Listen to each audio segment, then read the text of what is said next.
Insurance ஒரு 5 ராசிக்கு தேவைப்படுது. அதில் குறிப்பாக பார்த்தீங்கன்னா ஹெல்த்துக்காக நீங்கள் வந்து அதிகமாக செலவு பண்ணுற மாதிரி இருக்கும் இந்த வருஷம். அதனால் உங்களுடைய காசு அப்படின்ற விஷயம் வந்து வந்ததுங்க, ஆனால் போன வழியே தெரியலை அப்படின்னு நீங்கள் புலம்புறதுக்கான வாய்ப்புகள் அதிகமாக இருக்குது. சார் திருமணத்துக்கு இன்சூரன்ஸ் போடலாமா, ஏன்னா அவ்வளோ குடும்பத்தில் பிரச்சனை இருக்குது. காதலில் இன்சூரன்ஸ் கிடைக்குமா, ஏன்னா அவ்வளோ பிரச்சனை அனுபவிக்கிறாங்க. இன்றைக்கி உள்ள சூழ்நிலையில் வந்து இஎம்ஐ இல்லாமல் யாரோட வாழ்க்கையுமே இல்லை பல விஷயங்களில். ஆனால் இதில் வந்து சில பேருக்கு என்னென்னா இந்த கடன் தீருமா தீராதான். ஊருக்காக இருக்கிறேன் அப்படின்னு ஒரு கார் வாங்குறேன் அப்படிங்கிற விஷயமெல்லாம் அதிகமாக செலவு பண்ணிங்கன்னா வரக்கூடிய காசு வீண் செலவாக தான் போகும். 12 ராசிகளுமே ஒன்று கடனில் சிக்குவாங்க. அவன் கடன் வாங்க மாட்டேன், இந்த காசு பணம் இருக்குன்னா கண்டிப்பாக அவன் டாக்டருக்கு காசு கொடுத்தா ஆகணும். அசால்ட்டாக இருக்க உங்களுடைய வேலையை பாருங்கள். அதை விட்டுட்டு யாருக்காவது போய் ஹெல்ப் பண்ணுறேன்னு சொல்லி மாட்டிக்கிட்டிங்கன்னா மாட்டினது இந்த 2026 27 கடந்தாலும் தப்பிக்க முடியாது. அஸ்ட்ரோ தமிழ் அன்பு நேயர்களுக்கு வணக்கம். இந்த 2026ஆம் ஆண்டிற்கான பலன்கள் அப்படின்னு பார்க்கும் பொழுது இந்த ஆண்டில் எந்த ராசிக்காரங்களுக்கு எப்படி இருக்க போகுது அப்படிங்கிற ஒரு செக்மெண்ட் தான் பார்க்க போகிறோம். இந்த செக்மெண்ட்குள்ளே போகிறதுக்கு முன்னாடி இந்த நிகழ்ச்சியில் பங்கேற்க வந்திருக்கும் பிரபல ஜோதிடர்களை முதல்ல வரவேற்றலாம். முதலாவதாக Indo modern astrologer Balu Anand அவர்கள், genetic astrologer Shri Subham doctor Vijayakumar அவர்கள், ஜோதிட சாம்ராட் திண்டுக்கல் ஹரிஹர சர்மா அவர்கள், ஜோதிட ஆசிரியர் டிஜே சுந்தரபாண்டியன் அவர்கள். பாலு ஆனந்த் சார், உங்களுக்கான முதல் கேள்வி இந்த செக்மெண்ட்டில் என்ன வரப்போகுது அப்படின்னு பார்க்கும் பொழுது, இப்போது நிறைய பேர் புலம்புவாங்க இல்லைங்களா, சம்பாரிச்சதெல்லாம் வீணாக செலவாயிட்டே இருக்குது அப்படின்னு சொல்லி. ஸோ இந்த 2026ஆம் ஆண்டில் செலவுகளை வந்து தவிர்க்கவே முடியாத ராசிகள் அப்படின்னா நீங்கள் யாரை சொல்லுவீங்க? செலவுகளை இந்த 2026ல் தவிர்க்கவே முடியாத ராசியில் முதல் இருக்கிறது யார் அப்படின்னு பார்த்தீங்கன்னா கடகராசிக்காரங்க. ஏன் அப்படின்னா உங்களுக்கு ஜென்மத்தில் குரு வரப்பையும் சரி, இல்லை அவர் சிம்மத்துக்கு மாறுறப்பையும் சரி, உங்களுக்கு கண்டிப்பாக என்ன இருக்கும் அப்படின்னா செலவு இருக்கும். இந்த செலவுகளை பொதுவாக எப்படி பிரிக்கலாம் அப்படின்னா சுப விரயம் அப்படின்னு சொல்லலாம், இல்லைனா வந்து வீண் செலவுகள் அப்படின்னு சொல்லலாம். நீங்கள் வீண் செலவு பண்ணாமல் சுப விரயமாக மாற்றிக்கிறது தான் உங்களுடைய புத்திசாலித்தனம் அப்படின்னு நான் நினைக்கிறேன். என்ன கேட்டால் சொத்து வாங்குறது இந்த மாதிரியான விஷயங்கள் வரப்போ உங்களுக்கு அதுக்கான யோகமும் இருக்குது. ஆனால் வாங்குகிற சொத்து சரியான சொத்தாக வாங்குகிறோமா, எந்த ஒரு வில்லங்கமும் இல்லாமல் இருக்கா அப்படிங்கிறதெல்லாம் நீங்கள் கண்டிப்பாக ஒரு தடவை வெரிஃபை பண்ணியே ஆகணும். அதே மாதிரி ஹெல்த் ரிலேட்டடான விஷயங்களில் சில காம்ப்ளிகேஷன்ஸ் வர வேண்டியது இருக்குது. அந்த மாதிரியான விஷயங்கள்லையும் நீங்கள் வந்து விரயமாக செலவாகிறதுக்கான வாய்ப்புகள் அதிகமாக இருக்குது. கொஞ்சம் புத்திசாலித்தனமோடு இருந்தீங்க அப்படின்னு சொன்னீங்கன்னா விரயமாக போகாமல் உங்களுடைய காசை வந்து சேமிக்கிறதுக்கான வாய்ப்புகளை நீங்கள் தான் பார்த்துக்கணும். அடுத்து இந்த லிஸ்ட்டில் யார் இருக்கா அப்படின்னு பார்த்தீங்கன்னா சிம்மராசிக்காரங்க. சிம்மராசிக்காரங்களுக்கு கண்டிப்பாக வந்து ஹெல்த் ரிலேட்டடான காம்ப்ளிகேஷன்ஸ் நிறைய வர்றதுக்கான வாய்ப்புகள் இருக்குது. குறிப்பாக ஹார்ட்டு, அதுக்கப்புறம் இந்த ஸ்பைனு, இதில் இருக்கக்கூடிய விஷயங்கள்லாம் நீங்கள் ரொம்ப கவனமாக இருக்கணும். அப்படி இருக்கக்கூடிய நேரத்தில் ஹெல்த்துக்காக நீங்கள் வந்து அதிகமாக செலவு பண்ணுற மாதிரி இருக்கும் இந்த வருஷம். அதனால் உங்களுடைய காசு அப்படின்ற விஷயம் வந்து வந்ததுங்க, ஆனால் போன வழியே தெரியலை அப்படின்னு நீங்கள் புலம்புறதுக்கான வாய்ப்புகள் அதிகமாக இருக்குது. இதுக்கு என்ன செய்யலாம் அப்படின்னு கேட்டிங்கன்னா, ஒரு சனிக்கிழமையில் வந்து நல்லெண்ணெய் தீபம் வந்து சனிக்கு வந்து ஏற்றுறதா இருக்கட்டும், அதே மாதிரி மனைவி கையில் காசை கொடுத்து வாங்கக்கூடிய விஷயமா இருக்கட்டும், இதுலேருந்து கொஞ்சம் உங்களுக்கு ரிலீஃப் கொடுக்கும் அப்படின்னு சொல்லலாம். அடுத்து இருக்கிறது யார் அப்படின்னு பார்த்தீங்கன்னா கும்பராசிக்காரங்க. இது அடுத்து வரக்கூடிய 3மே கும்பம், மீனம், மேஷம் அப்படியே வரிசையாக வருது. ஏன் அப்படின்னு பார்க்குறப்ப 3 பேருமே 7.5 சனியினுடைய பிடியில் இருக்கீங்க. அது மட்டும் இல்லாமல் இந்த வீண் செலவுகள் அப்படிங்கிறப்ப கும்பத்துக்கு உங்களுக்கு சொத்து வாங்குறதுக்கான யோகமும் இருக்குது. ஆனால் நீங்கள் என்ன பண்ணுறீங்க அப்படின்னா வந்துட்டு அதை வீண் விரயமாக மாற்றிக்காதீங்க, சுப விரயமாக மாற்றிக்கோங்க. முடிஞ்ச அளவுக்கு திருமணம் மாதிரியான விஷயங்களில், அதுக்கப்புறம் ஏதாவது லேண்டில் இன்வெஸ்ட் பண்ணுற மாதிரியான விஷயங்கள் இருந்தால் கும்பம் வந்து பண்ணலாம். இல்லைனா வந்து அது விரயமாக தான் போகும். காசு அப்படின்னு விஷயம் வீட்டுக்கு வந்துச்சுன்னா அதை எப்படி சேவ் பண்ணலாம் அப்படிங்கிற விஷயத்தை யோசிங்க. இல்லைனா வீண் செலவுகளுக்கான வாய்ப்புகள் அதிகமாக இருக்குது. அதே மாதிரி மீனம் பொறுத்த அளவுக்கு வந்து பார்த்தீங்கன்னா காசு வருதுங்க, ஆனால் எங்கிட்டு போகுதுன்னே தெரியல அப்படின்னு நிறைய பேர் புலம்பி நான் கேட்டிருக்கிறேன். மீனராசிக்காரங்க என்ன பண்ணணும் அப்படின்னா, நிறைய கேளிக்கைகள்லையும் சரி, அதே மாதிரி ஆடம்பரத்தில் வந்து உங்களுடைய காசை வந்து செலவு பண்ணாதீங்க. ஊருக்காக இருக்கிறேன் அப்படின்னு ஒரு கார் வாங்குறேன் அப்படிங்கிற விஷயமெல்லாம் அதிகமாக செலவு பண்ணிங்கன்னா வரக்கூடிய காசு வீண் செலவாக தான் போகும். நீங்கள் ஒரு மாடல் வாங்கியிருப்பீங்க, கொஞ்ச நாள்லேயே அதை விட அடுத்த அப்டேட்டான இன்னொரு மாடல் வரும். அப்படிங்கிறப்ப உங்களுக்கு நிச்சயமாக மனசு நொந்து போயிருவீங்க, ஐயோ இதை போய் இப்போ வாங்கிட்டோமே அப்படின்னு சொல்லிட்டு. அதனால் என்ன பண்ணுறீங்க அப்படின்னா, வீண் செலவுகள் ஆகாமல் இருக்கணும்னா உங்களுடைய ஆடம்பரத்தையும் கேளிக்கைகளையும் குறைச்சிக்கணும் அப்படிங்கிறது என்னுடைய அட்வைஸாக இருக்குது. அடுத்து இருக்கிறது பார்த்தீங்கன்னா மேசராசிக்காரங்க. மேசராசிக்காரங்களுக்கும் முக்கியமாக ஹெல்த் ரிலேட்டடான ப்ராப்ளம்ஸ் வரதுக்கான வாய்ப்பு இருக்குது. அதில் தான் உங்களுக்கு அதிகமாக செலவாகிறதுக்கான வாய்ப்பு இருக்குது. அது மட்டும் இல்லாமல் நான் இவங்களை நம்பி ஒரு ஆசை வார்த்தை காட்டுறது, ஒரு 10 லட்சம் கொடுத்தீங்க அப்படின்னா உங்களுக்கு நாங்கள் 20 லட்சமாக கொடுக்குறோம், ஒரு ஷார்ட் டேர்மில் இவ்வளோ காசு வந்து நாங்கள் மாற்றி தரோம் அப்படின்னு யாராவது வந்து உங்கள்கிட்ட கேட்டாங்க அப்படின்னா தயவு செஞ்சு அந்த மாதிரியான கடனை உடனே வாங்கி கொடுக்குறேன் அப்படிங்கிற மாதிரி கொடுத்துறாதீங்க. ஏன் அப்படின்னா அந்த மாதிரியான ஆசை வார்த்தைகள் மூலமாக உங்களுடைய காசுகள் எல்லாம் விரயமாக போகிறதுக்கான வாய்ப்புகள் அதிகமாக இருக்குது. இருக்குது. அதனால் இந்த 5 ராசிக்காரங்களும் கவனமாக இருக்கணும். சுபம் விஜய் சார், உங்களுக்கான அடுத்த கேள்வி என்ன அப்படின்னு பார்க்கும்பொழுது இந்த 2026ஆம் ஆண்டில் யாரெல்லாம் கவனமாக இன்சூரன்ஸ் இந்த மாதிரியான விஷயங்கள்லாம் வந்து போட்டு வச்சுக்கணும் சார்? இப்போ இன்சூரன்ஸ் பற்றி கேட்டிருக்கீங்க. மொத்தம் 5 ராசியை பற்றி நான் பேச போகிறேன். அந்த இன்சூரன்ஸ் பற்றி சொல்கிறதுக்கு முன்னாடி ஒரு விஷயத்தை சொல்லிட்டு போகிறேன். சொன்னா போனால் தப்பிச்சிருவானா ஓடிடுவானா அப்படின்னு கேட்குறதுக்கு மாதிரி இந்த இன்சூரன்ஸ் ஒரு 5 ராசிக்கு தேவைப்படுது. அதில் குறிப்பாக பார்த்தீங்கன்னா இதில் இன்சூரன்ஸை ஒரு வகையாக பிரிக்கலாம். ஹெல்த் இன்சூரன்ஸ், டேர்ம் இன்சூரன்ஸுங்கிறது, அப்புறம் ஹவுஸ் இன்சூரன்ஸ் வண்டி வாகனத்துக்கு, குறிப்பாக ட்ராவல் இன்சூரன்ஸ். இப்போ எல்லாமே கவர் பண்ணிடுவோமே. முதல்ல நான் பேச போகிறது பார்த்திங்கன்னா இந்த மேச ராசி. இந்த மேச ராசி பார்த்திங்கன்னா இவங்களுக்கு 7.5 சனியின் தாக்கம் இருந்து கொண்டிருக்கிறது எல்லாத்துக்கும் தெரியும். உங்கள் ராசிக்கு 4ஆம் இடத்தில் குரு பகவான் வேறு சஞ்சாரம் செய்கிறார். 11ல் ராகு. முதல்ல இவங்க health இன்சூரன்ஸில் term insurance compulsory போட்டாகணும். Health insurance ஏன் தேவைன்னா அன்சர்டனிட்டி. 12ஆம் இடங்கிறது விரைய செலவுகளை குறிக்கக்கூடியது. சனி பகவான் இருக்கார் 10க்குரிய 12இல் இருக்கும் பொழுது தங்கு தடைகள், சின்ன சின்ன விபத்துகள் நடக்கக்கூடிய காலகட்டமாக இருக்குது. நிறைய யோக பலன் கொடுத்தாலும் உயிர் சம்மந்தப்பட்ட விஷயங்கள், விபத்து சம்மந்தப்பட்டதில் இவங்களுக்கு கண்டிப்பாக தேவை. இந்த ராசிக்கு ஒரு யோகம் இருக்குது. இன்சூரன்ஸு, எல்ஐசி, ஃபிக்ஸ்டு டெபாசிட் எதுவுமே யோகமாக இருக்கும். அப்போ இவங்க இன்சூரன்ஸ் போட்டால் இவங்களுக்கு லாபகரமாக இருக்கிற காலகட்டத்தில் போட்டுக்காங்க. ஆயுள் காப்பீடு திட்டங்கள் சொல்லுவாங்க, அது நிச்சயமாக பயனுள்ளதாக இருக்குது. இவங்க ட்ராவல் சம்மந்தப்பட்ட இன்சூரன்ஸ் இப்போ தேவையில்லை, ஆனால் இந்த இன்சூரன்ஸ் தேவை. அடுத்து நான் பேச போகிறது ரிஷபராசி. இவங்களுக்கு நல்லா இருக்கே, என்ன விஷயம் வரும் அப்படின்னு டவுட் வரும். நிச்சயமாக பார்த்திங்கன்னா இவங்களுக்கு என்னென்னா 8ஆம் அதிபதி 3இல் பயணம் செய்கிறார். 8க்கு 8 அந்த 8ஆம் இடம் தாங்க இன்சூரன்ஸு. அப்போ இவங்களுக்கு இன்சூரன்ஸ் எல்லாமே பெனிஃபிட்டாக கிடைக்கக்கூடிய விஷயங்களாக இருக்கும். அப்போ நகை சம்மந்தப்பட்டதாக இருக்கலாம், தொழில் சம்மந்தப்பட்டதில் இன்சூரன்ஸ் போட்டுக்காங்க. வண்டி வாகனங்கள், ஏன்னா 4ஆம் இடத்துல கேது பகவான் இருக்கார். வண்டி வாகனத்துக்கு இன்சூரன்ஸ் போட்டால் ஏதோ சின்ன தடங்கள் இருந்தால் உங்களுக்கு மிகுந்த பாதுகாப்பு இருக்கும். இப்போ வண்டி வாகனம் சில விபத்துகள் நடக்கும்பொழுது பார்த்திங்கன்னா இன்சூரன்ஸ் இருக்கா அது மாதிரி தான் கேட்பாங்க. இன்சூரன்ஸ் இல்லாதவங்க மேலே தான் தவறாக கன்சிடர் பண்ணப்படும். இப்போ லைசன்ஸ், இன்சூரன்ஸ். அப்போ இந்த ராசிக்காரங்களுக்கு வண்டியில் பயணிக்கும் பொழுது இன்சூரன்ஸ் போட்டுட்டு இருக்கும்போது இவங்களுக்கு ஒரு தக்க பாதுகாப்பாக இருக்கும். இதில் இவங்களுக்கு ஃபிக்ஸ்டு டெபாசிட் இன்சூரன்ஸ்லேருந்து லாபங்கள் பணங்களாக வருகிற அம்சம் உண்டு. இவங்க போட்ட டெபாசிட் பண்ண பணத்தை கூட எடுத்து யூட்டிலைஸ் பண்ணக்கூடிய அம்சம் இருக்குது. அப்போ இவங்களுக்கு லாபகரமான இன்சூரன்ஸாக இருக்கிறனால நிச்சயமாக பயன்படுத்திக்காங்க. அடுத்து நான் சொல்ல போகிற ராசி பார்த்திங்கன்னா சிம்ம ராசி. இந்த ராசி இன்சூரன்ஸ் ஒரு இன்சூரன்ஸ் போடக்கூடாது, முடிஞ்சால் 2 இன்சூரன்ஸ் போட்டுக்கங்க அப்படிங்கப்போம். என்னடா இப்படி சொல்கிறேன்னு வருத்தப்பட வேண்டாம். ரீசன் என்னென்னா உங்கள் ராசியில் கேது பகவான் வந்து மன நெருக்கடியை கொடுத்து கொண்டிருக்கிறார். 8ஆம் இடத்தில் சனி பகவான் போதுண்டா விட்டா போதுங்கிற அளவுக்கு அந்த அளவுக்கு தொல்லை கொடுத்துட்ருக்கார். இந்த காலகட்டத்தில் வண்டி வாகனங்களில் இன்சூரன்ஸ் நிச்சயமாக தேவை. குடும்ப விரைய செலவுகள் எண்ணிலடங்காக இருக்குது. குறிப்பாக ஒரு குறிப்பிட்ட பெரிய தொகை வரும்போது கடன் வாங்க நேரிடும். அதனால் ஹெல்த் இன்சூரன்ஸ் போட்டுக்கங்க. பொதுவாகவே இந்த ராசிக்கு பார்த்திங்கன்னா டேர்ம் இன்சூரன்ஸ் மேலே ஒரு விருப்பம் ஏதோ ஒரு வகையில் வரும், போட்டுக்கலாமா அதாக இருக்குமா. ஒரு குறிப்பிட்ட வயதுடைய ஆண் பெண்கள் அனைவருக்கும் ஒரு பயம் வருகின்ற காலகட்டமாக இருக்குது. அப்போ இந்த இன்சூரன்ஸ் நிச்சயமாக தேவை. வண்டி வாகனம், டேர்ம் இன்சூரன்ஸ். இந்த ராசிக்கு இன்னொரு இன்சூரன்ஸ் கேட்டால் கேட்பாங்க, சார் திருமணத்துக்கு இன்சூரன்ஸ் போடலாமா, ஏன்னா அவ்வளோ குடும்பத்தில் பிரச்சனை இருக்குது. காதலில் இன்சூரன்ஸ் கிடைக்குமா, ஏன்னா அவ்வளோ பிரச்சனை அனுபவிக்கிறாங்க. குடும்ப உறவுகள் சம்மந்தப்பட்டதில் அவ்வளோ ப்ராப்ளம் இருக்குது.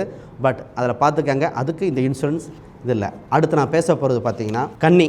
அதாவது கடன் பட்டா நெஞ்சம் போல் கலங்கினால் இலங்கை வேந்தன்பாங்க. இவங்க படாத கடன் இல்லை, படாத கஷ்டம் இல்லை. எப்போ தாங்க எங்களுக்கு விடிவு காலம் வரும் அப்படி இந்த நேரத்தில் தெரிஞ்சு தெரியாமல் தொழிலில் ஏதோ ஒரு லாசஸ் வந்தால் தாங்கக்கூடிய மனப்பக்குவம் இல்லை. ஹெல்த்தில் ஒரு பிரச்சனை வந்தால் தாங்கக்கூடிய மனப்பக்குவம் இல்லை. இத்தனை நாளாக குரு பகவான் உங்களுக்கு 4ஆம் இடத்துலேருந்து வண்டி வாகனத்தை காப்பாற்றிட்டு இருந்தாருங்க. குரு இப்போ ஜூனுக்கு மேலே 11ஆம் இடத்துக்கு வரார். அப்போ லாபத்தை கொடுத்தாலும் சனியோட பார்வை இருக்கிறனால விரைத்தை கொடுக்கும். வண்டி வாகனத்து இன்சூரன்ஸ் நிச்சயம் தேவை. ஹெல்த் இன்சூரன்ஸ் தேவை. பிஸ்னஸ் சம்மந்தப்பட்ட இன்சூரன்ஸ் ராசிக்கு நிச்சயமாக தேவை, தவற விட்டுற வேண்டாம். இறுதியாக மீனம். இந்த ராசிக்காரங்க சொல்லுவாங்க, எங்களுக்கு மொத்தம் டோட்டல் பாடியோ இன்சூரன்ஸ் போடுற அளவுக்கு வந்தாச்சுங்கம்பாங்க. பட் அந்த மாதிரி வர தேவையில்லை, மீண்டு வர வாய்ப்பு உண்டு. இவங்களுக்கு இன்சூரன்ஸ் நிச்சயமாக தேவை. இந்த இன்சூரன்ஸ் எதுக்குன்னா இவங்க வீடு சம்மந்தப்பட்ட இன்சூரன்ஸ், ஹெல்த் இன்சூரன்ஸ் நிச்சயமாக தேவை உண்டு. இவங்க பயணம் செய்யக்கூடியது ஒரு பொருளை மற்ற இடத்துக்கு மாற்றும் பொழுது இன்சூரன்ஸ் போட்டுக்கோங்க. ஏன்னா சனி பகவான் 12ஆம் இடத்துல உங்களுக்கு ராசிக்கு ராகு பகவான் இருக்குது. ஒரு சில பொருட்களை நீங்கள் ட்ராவல் பண்ணுறீங்க, இம்போர்ட் எக்ஸ்போர்ட் பண்ணுறாங்க, வண்டியில் ஏர் கார்கோ இல்லை ஷிப்பில் கொடுக்குறீங்கன்னா இவங்க இன்சூரன்ஸ் கம்பல்சரி போட்டாகணும். நிறைய தொழிலதிபருக்கு நான் இந்த இது ரெஃபர் பண்ணியிருக்கேன். நிச்சயமாக இன்சூரன்ஸை தவற விட்டுறாதீங்க. பொருள் சம்மந்தப்பட்டதுக்கு இந்த ராசி நிச்சயமாக தேவை. ஹரிஹர சர்மா சார், உங்களுக்கான கேள்வி என்ன அப்படின்னு பார்க்கும்பொழுது இப்போ எல்லாருமே வந்து கடன் அப்படிங்கிற பிரச்சனையில் சிக்கி ரொம்பவே அவஸ்தைப்படுறாங்க இல்லைங்களா? ஸோ இந்த 2026ஆம் ஆண்டில் யாருக்கெல்லாம் கடன் வந்து ஜாஸ்தி ஆக போகுது சார்? ரொம்ப ஒரு அற்புதமான ஒரு கேள்வி.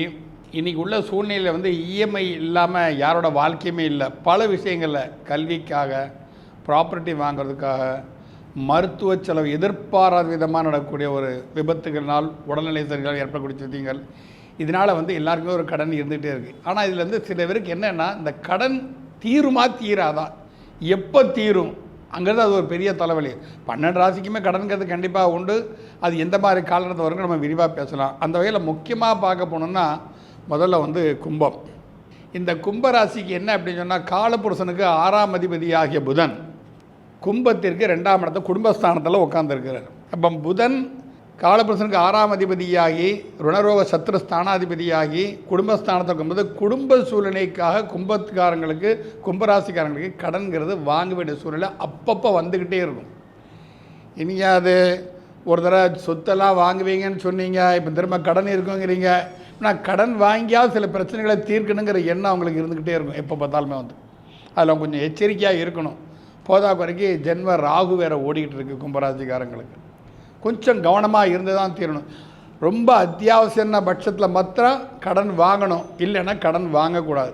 இல்லை கடன் வாங்கித்தான் சில விஷயம் தரணும்னா எப்போவுமே என்ன செய்யணும், ஒரு 5000 ரூபா ஒருத்தர் கடன் வாங்கிட்டு ஒரு மாதம் 500 ரூபா வட்டியாக கட்டிக்கிட்டே இருங்க. நீங்கள் இது வந்து இதோட காம்ப்ரமைஸ் பண்ணி பழகிக்கணும். அந்த கும்பராசிக்காரங்க சரியாக இருக்கும். இல்லை அப்படின்னு சொன்னால் எதுவுமே என்கிட்ட லட்சக்கணக்கான பணம் இருக்குது, நான் கடனே வாங்க மாட்டேன் அப்படின்னு சொன்னால் நோய்வாய்ப்பட்டுருவாங்க. ஹாஸ்பிட்டலுக்கு ரெகுலராக மாதம் 4000 5000 கொடுக்க வேண்டி வரும். அதில் தப்பிக்கணுங்கிறதுக்காகவே இவங்க கடன் வாங்கி தான் தீரணும். அந்த மாதிரி சில ராசிகள்லாம் இருக்குது. கடன் ஒன்று இருந்துக்கிட்டே இருக்கணும் அவங்களுக்கு, இல்லைன்னா அவங்க நோய்வாய்ப்பட்டுருவாங்க. அந்த மாதிரி தன்மைகளுக்கு வந்து நீங்கள் வந்து கடன் ஏதாவது ஒன்று இருக்கக்கூடிய சூழ்நிலை இருக்கணும். இப்போ காலபுருஷனுக்கு 6ஆம் அதிபதி 2ஆவது செஞ்சுட்டு இருக்கான். அந்த புதன் மீனத்தை விட்டு வெளியேறப்ப வரைக்கும் அந்த பிரச்சனைகள் கண்டிப்பாக இருக்கும். கொஞ்சம் எச்சரிக்கையாக இருக்கணும். அதுக்கப்புறம் நீங்கள் வந்து பார்க்க வேண்டிய துலாம். இப்போ துலா ராசிக்காரங்களுக்கு இப்போல்லாம் வந்து 6ஆம் இடத்துல இந்த புது வருஷம் பிறக்கும்போது 6ஆம் இடத்துல வந்து குரு இது புதன் சஞ்சிட்டு இருக்கான். நான் ஏற்கனவே சொன்ன மாதிரி தான் வந்து காலபுருஷனுக்கு 6ஆம் அதிபதி தனது ராசிக்கு 6ஆம் இடத்தை சஞ்சரிக்கக்கூடிய காலகட்டங்களில் பூரா அவங்க கடன் வாங்க வேண்டிய சூழ்நிலை வரும். அது நான் முதல்ல சொன்ன மாதிரி கடன் இல்லாட்டாலுமே கடன் கொஞ்சம் வாங்கி வைங்க. ஆனால் ஒன்றும் செய்ய முடியாது, இல்லைன்னா நோய்வாய்ப்பட்டு மருத்துவர் கொடுக்க வேண்டிய சூழ்நிலை வரும். அதனால் துலா ராசிக்காரங்களுக்கும் கொஞ்சம் வந்து 12ஆம் அதிபதி புதன் 6ஆம் இடத்துல போய் உட்காந்துருங்க அப்படின்னு சொன்னால் வலுக்கட்டாமல் ஏதாவது கொஞ்சம் ரூபாய் கடன் வாங்கி வச்சுக்கோங்க. இதெல்லாம் இவங்களுக்கு வந்து தலையெழுத்து, நிர்ணயிக்கப்பட்ட ஒரு தலையெழுத்து. இதில் தப்பிக்கவே முடியாது. என்ன தான் நீங்கள் குட்டிக்காரனை போட்டாலும் சரி தப்பிக்க ரொம்ப யோசிச்சுட்டு இருப்பாங்க. ஒன்றும் பிரச்சனையே இல்லை, நான் ஜாலியாக இருக்கேன், திடீர்னு ஒரு பிரச்சனை வரும், கடன் வாங்கியாவது இந்த செய்யலை செய்வோங்கிற எண்ணம் அவங்களுக்கு கண்டிப்பாக வந்துடும். நிச்சயமாக அதை செய்வாங்க. அடுத்ததான் நம்ம பார்க்கக்கூடிய ஒரு ராசி என்ன அப்படின்னு சொன்னால் மேஷம். மேஷத்துக்கு ஆல்ரெடி காலபுருஷனுக்கு 6ஆம் அதிபதி புதன் தான். அந்த புதன் வந்து 12ல் இருக்கக்கூடிய காலகட்டங்களையும் சரி, 2ல் இருக்கக்கூடிய காலகட்டங்களையும் சரி, 6ஆம் இடத்தை வந்து அந்த புதன் சஞ்சரிக்கக்கூடிய காலகட்டங்களும் சரி, இவன் வந்து கண்டிப்பாக கடன் வாழ்க்கையில் சிக்கித்தான் தீரணும். எதுவும் தப்பிக்கணும்னு நினச்சா முடியவே முடியாது. அதே சமயத்தில் இப்போ வந்து மகர ராசிக்காரங்களுக்கு நம்ம எடுத்துக்கலாம். ஏன்னா அஷ்டமத்து குரு வரப்போகிறான், சிம்மத்தை வந்து குரு வரப்போகிறான். சிம்மத்துக்கு இந்த வருஷம் குரு வரக்கூடிய காலகட்டங்களில் அவனை தேடி வலிய பணம் வரும். அப்போ நம்ம என்ன நினைப்போம், நம்மளை தேடி பணம் வருது, நம்ம பெரிய பணக்காரன் ஆயிடலான்னு நம்ம வியாபாரம் பண்ணலான்னு நினைப்பான். ஒரு 2 லட்ச ரூபா கடன் வாங்கினான்னா கண்டிப்பாக சொன்னவன் 20 லட்ச ரூபாய் கடனாளியாக தான் போவானே தவிர அந்த காசை நம்ம எல்லாம் சொன்னால் ஜோசியர் 1000 சொல்லுவான், உன்னை தேடி பணம் வருதியா வச்சுக்கியம்மா, யாராவது வலுக்கட்டமான கொடுப்பான். நீ பணம் கேட்ட எனக்கு கொடுக்க முடியல, இப்போ என் கையில் 2 லட்ச ரூபா சும்மா தான் இருக்கு, நீ வட்டியும் தர வேண்டாம் ஒன்றும் தர வேண்டாம், நீ சம்பாதிச்சு நல்லா இடம் கொடுப்பான். நமக்கு நல்ல காலம் பிறந்துச்சுன்னு நினைப்போம். அந்த நேரத்தில் அந்த கடன் வாங்கினா அந்த 2 லட்சம் வந்து 20 லட்சம் வந்து கடனாளி ஆக்கிரும். சில பேர் சூசைட்லாம் கூட பண்ணியிருக்காங்க. இந்த மாதிரி பிரச்சனை பணம் திருப்பி கொடுக்க முடியல, கடனுக்கு மேலே கடன் ஆகி போச்சு, யார் பேச்சையும் கேட்கல அப்படின்னு சொல்லிட்டு. ஸோ இந்த மாதிரி சமயங்களில் வந்து இந்த கடனில் சிக்கி தவிக்கக்கூடியவங்களாம் வந்து கொஞ்சம் எச்சரிக்கை. 12 ராசிகளுமே கடனில் சிக்குவாங்க. எப்போ சிக்குவாங்கன்னா அவங்க ராசிக்கு 6ஆம் இடத்தில் புதன் சஞ்சரிக்கக்கூடிய காலகட்டங்களில் ஒன்று கடனில் சிக்குவாங்க. அவன் கடன் வாங்க மாட்டேன், இந்த காசு பணம் இருக்குன்னா கண்டிப்பாக அவன் டாக்டருக்கு காசு கொடுத்தா ஆகணும். நோய் வாய்ப்படுவான், கண்டிப்பாக கொடுத்தா இது மாறவே மாறாது. நான் ட்ரை பண்ணி பாருங்கள் யாராவது. அப்போ வந்து என்ன, அந்த நேரத்தை நோயில் சிக்கிறத விட ஏதாவது ஒரு கடன் வாங்கி வச்சுக்கலாம். ஒரு 10,000 ரூபா கடனை வாங்கிக்கோ, மாதம் 500 ரூபா 1000 ரூபாய் வட்டியை கட்டிட்டு போம். டாக்டருக்கு கொடுக்குற செலவாது மிச்சமாகும், உடல் உபாதையில் தான் நம்ம தப்பிச்சுக்கலாம். ஆனால் இந்த மாதிரி சூழ்நிலை வரும்போது 12 ராசிலையுமே அந்த சந்தர்ப்பம் வரத்தான் செய்யும். ரோலிங்கில் புதன் வரும்போது இப்போ வந்து ரிஷப லக்கணத்தில் வந்து இந்த இது நமக்கு இந்த புது வருஷம் பிறக்குது, பராப வருஷம் பிறக்குது. அப்படிங்கும்போது அப்போ ரிஷப லக்கணத்தில் பிறந்தக்கூடிய காலகட்டங்களில் அதுக்கு 6ஆம் அதிபதி சுக்கிரன். அப்போ அந்த சுக்கிரன் சஞ்சரிக்கக்கூடிய காலகட்டங்களையும் கொஞ்சம் எச்சரிக்கையோடு இருந்தான்னா நிச்சயமாக நோயிலேருந்து தப்பிச்சுக்கலாம். கடன் கூட இருந்து போகலாம். நோயில் படுத்தனா ரொம்ப ரொம்ப கஷ்டம். பணச்செலவு, உடல் செலவு, மனச்செலவு எல்லாமே கட்டத்தை கொடுத்துரும். அதனால் புதனை ரொம்ப முக்கியமாக மென்ஷன் பண்ணுங்க. எப்பெல்லாம் உங்கள் ராசிக்கு 6ஆம் இடத்துல புதன் வர்றானோ அப்போ ஒன்றுமே இல்லாட்டாலும் ஒரு 5000 ரூபா கடனை வாங்கி வச்சுக்கோங்க. நீங்கள் நோயிலேருந்து நீங்கள் தப்பிக்க முடியும். இவங்க எல்லாருமே 12 ராசியுமே நோயில் சிக்கக்கூடிய ராசி தான். இப்போ முக்கியமாக சொல்லப்போனால் நமக்கு இந்த மேஷம், அப்புறம் இந்த கும்பம், அப்புறம் இந்த துலாம், இவங்க இந்த வருஷம் கொஞ்சம் கையில் காசு இருந்தால் ப்ராப்பர்ட்டி வாங்க. நான் கும்பராசிக்காரன் சொத்து வாங்குவேன்னு சொன்னேன். ஆனால் காசு இருந்தால் வாங்குங்க, இல்லைன்னா கடன் வாங்கி மாத்திரம் நிச்சயமாக எந்த ப்ராப்பர்ட்டியும் சரி, எந்த ஆர்னமெண்ட்டும் சரி, எதுவுமே செய்யாதீங்க. அப்படி வாழ்ந்தீங்கன்னா கடன் பிரச்சனை கண்டிப்பாக உங்களால் மீள முடியும். சுந்தரபாண்டியன் சார், உங்களுக்கான கேள்வி என்ன அப்படின்னா, இந்த 2026ஆம் ஆண்டில் யாரெல்லாம் இருக்கிற இடம் தெரியாமல் இருந்துட்டு போயிடணும் அப்படின்னா என்னென்ன ராசிக்காரங்கள் நீங்கள் சொல்லுவீங்க? அதாவது இருக்கிற இடம் தெரியாமல் இருக்கணும். அதுக்குடைய அர்த்தம் என்னென்னா, காசு வந்தாலும் அமைதியாக இருக்கணும், காசு இல்லைனாலும் அமைதியாக இருக்கணும். இதுதான் அதோடைய மிகப்பெரிய தாரக மந்திரம். அப்போ பிரச்சனை இருந்தாலும் பிரச்சனையை வெளியே சொல்லாமல் அமைதியாக இருந்துக்கோங்க. பிரச்சனை வரவே இல்லைனாலும் பிரச்சனை இல்லைடா சந்தோஷமாக இருக்கேன்டா ஆனால் வெளியே சொல்லாதீங்க. பிரச்சனை இல்லை நான் ரொம்ப சந்தோஷமாக இருக்குன்னு மட்டும் வெளியே சொல்லுவாங்க. இதுக்கு தான் என்னுடைய அவங்க சொன்ன விஷயத்த நான் புரிஞ்சுக்கிட்ட அர்த்தம். ஸோ நம்முடைய மிகப்பெரிய கவனமாக இருக்கிற இடம் அமைதியாக நீங்கள் இருக்கிறதே அந்த இடத்துக்கு தெரியாமல் இருக்குன்னா ஃபஸ்ட்டு நான் யாரை சொல்லுவேன்னா நம்மளுடைய மீனராசிக்காரங்களை. மீனராசிக்காரங்க பார்த்திங்கன்னா எந்த விஷயத்தில் அவசரப்படுறாங்கன்னா, ஏதாவது ஒரு இடத்துல போய் பட்டுன்னு வார்த்தையை விட்டுறாங்க, வாக்கு கொடுத்துட்றாங்க, இல்லை வார்த்தையை விட்டுறாங்க. ஸோ அப்போ இந்த இடத்துல பார்த்திங்கன்னா ஒரு தேவையில்லாத ஒரு சிக்கல்கள் பிரச்சனை வருது. ஸோ இந்த 2026 ஜனவரி முதல் ஜூன் மாதம் வரையும் நீங்கள் இருக்கிற இடமே தெரியக்கூடாது. அசால்ட்டாக இருக்கிற உங்களுடைய வேலையை பாருங்கள், உங்களுடைய தொழிலை பாருங்கள், உங்களுடைய குடும்பத்தில் உள்ள உறுப்பினர் மட்டும் பாருங்கள். அதை விட்டுட்டு யாருக்காவது போய் ஹெல்ப் பண்ணுறேன்னு சொல்லி மாட்டிக்கிட்டிங்கன்னா மாட்டினது இந்த 2026 27 கடந்தாலும் தப்பிக்க முடியாது. இது ஃபஸ்ட்டு விஷயம். 2வது ராசி அப்படின்னு சொல்லி பார்த்திங்கன்னா நம்மளுடைய ரிஷபராசிக்காரங்க. ரிஷபராசிக்காரங்க பொதுவாகவே பார்த்திங்கன்னா அமைதியாக இருக்க சொன்னால் இருக்கவே மாட்டாங்க. இதையா ஒன்று யோசித்துக்கிட்டே இருப்பாங்க, யாருக்காக ஏதாவது செஞ்சுக்கிட்டே இருப்பாங்க. ஸோ ஆனால் இந்த வட்டம் கரெக்டாக உங்களுடைய ராசியை சனி பகவான் பார்த்துக்கிட்டே இருக்கார். அவர் கிட்டத்தட்ட அவரை கண்ட்ரோல் பண்ணக்கூடிய கிரகம் யாருன்னா குரு பகவான். அவர் ஜூனுக்கு அப்புறம் தான் அவரை கண்ட்ரோல் பண்ண போகிறார். அப்போ ஜூன் மாதம் வரையும் யாருக்கும் வாக்கு கொடுக்காம, யாருடைய விஷயங்களையும் தலையிடாமல் உங்களுடைய வேலையை மட்டும் பார்த்தீங்கன்னா எந்த இடத்துலையும் மாட்டிக்கிற மாட்டீங்க. இல்லைன்னா கடந்த 2 வருஷத்துக்கு முன்னாடி நடந்த செயல்கள் இந்த வருடம் கிட்டத்தட்ட 6 மாதத்தில் உங்களை செஞ்சு எடுத்துரும். கவனமாக இருக்கணும்.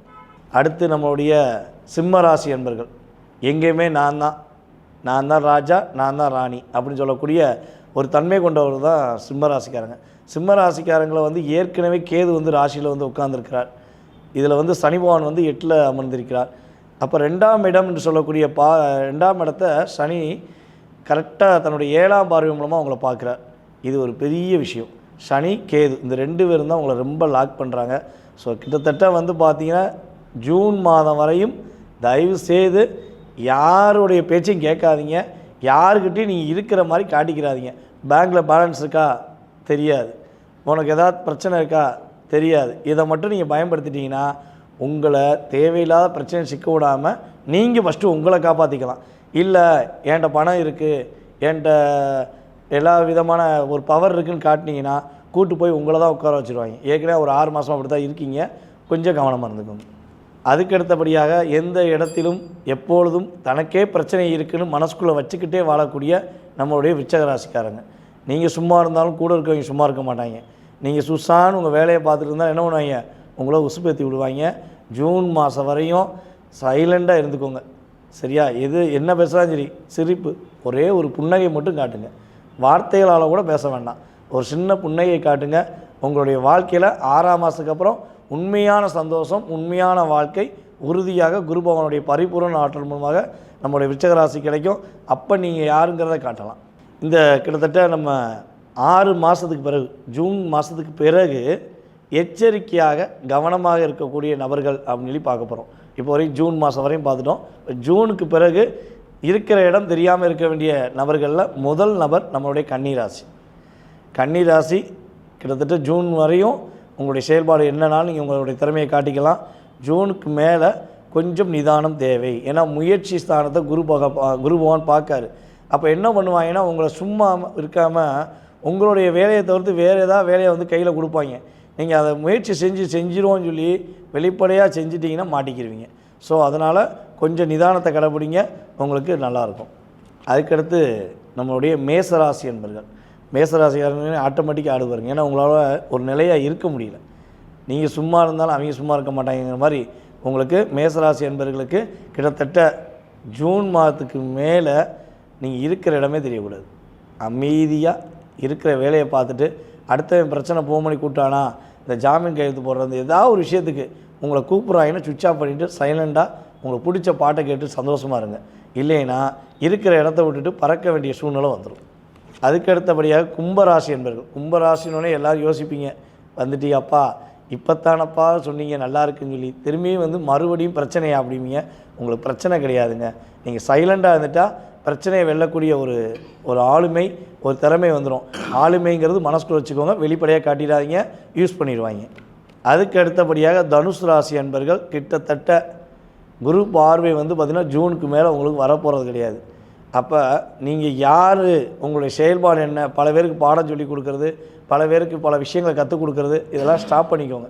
உங்களுக்கான ஒரு செயல்பாடு, உங்களுடைய வாழ்க்கை, உங்களுடைய எதிர்காலம் மட்டும் இருந்துட்டிங்கன்னா பொருளாதாரம் உங்களுக்கு. அதை விட்டுட்டு வேறு யாருக்காவது உங்களுடைய ரகசியங்களையோ உங்களுடைய செயல்பாடை சொல்லி கொடுத்தீங்கன்னா அதை காப்பி பண்ணி பேஸ்ட் பண்ணி மற்றவன் பேர் வாங்கிடுவான். அதனால் எந்த ரகசியத்தையும் வெளியே சொல்லாதீங்க, எந்த விஷயத்தையும் வெளியே சொல்லாதீங்க. ரொம்பவே சிறப்பாக இந்த 2026ஆம் ஆண்டில் எந்த ராசிக்காரங்களுக்கு எப்படி இருக்க போகுது அப்படின்னு சொல்லி இந்த செக்மெண்ட்டை பார்த்தோம். இந்த செக்மெண்ட் ரொம்பவே இன்ட்ரெஸ்டிங்காக இருந்தது. உங்களுக்கு எப்படி இருந்தது அப்படிங்கிறத கமெண்ட் பாக்ஸில் கண்டிப்பாக கமெண்ட் பண்ணுங்கள். மேலும் ஜோதிட ரீதியான, ஆன்மீக ரீதியான பதிவுகளை பார்க்கறதுக்காக நம்ம ஆஸ்ட்ரோ தமிழா சேனலை ஃபாலோ பண்ணிக்கோங்க.